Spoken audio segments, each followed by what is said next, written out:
Samantala, muling binaha ang mabababang lugar sa Metro Manila. Dahil dito, napilitang magsagawa ng sapilitang evacuation ang mga pamahalaang lokal sa Kamaynilaan. May report si Bernard Tan. Sa bansa si Bagyong Hener, wala pa ring patid ang pagbuhos ng malalakas na ulan sa Metro Manila. Ayon sa Pag-asa, pinag-ibayo ni Bagyong Hener sa kanyang paglabas ang hanging habagat, kaya nakakaranas ng tuloy-tuloy na pag-ulan ang bansa. Dahil dito, nasa kritikal na level na naman ang ilang mga dam, gaya ng Lamesa at Magat, kasama na rin ang Marikina at Montalban River. Lubog din sa tubig baha ang ilang mga lugar gaya ng Camanava, ilang lugar sa Quezon City, gaya ng Bagong Silangan, Payatas, Gulod at Nagkaisang Nayon. Pati ang Marikina at Rodriguez Rizal, apektado rin. Napilitang lumikas ang ilan sa mga pamilyang nakatira malapit sa mga nabanggit na lugar at ngayon ay nagsisiksikan sa evacuation centers.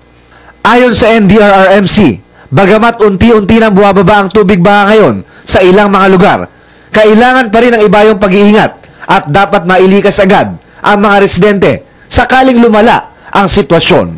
Mga pagkain, gamot, yan lang talagang kailangan namin, damit. Hindi rin nagpapatumpik-tumpik ang gobyerno para tulungan ng mga residente at tiyakin na meron silang makakain at maayos na matutulugan habang nasa mga evacuation centers. Nakikita ko talaga yung tulungan system. Andyan po yung Red Cross, nandyan yung PHMI, nandyan yung Bagong Silangan Disaster, nandyan po ang DPOS na pinadala ni Mayor.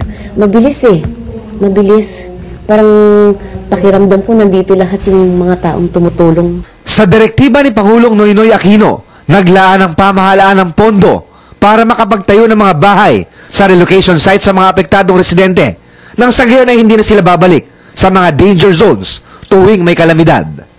Para sa Telebisyon ng Bayan, Bernard Tan.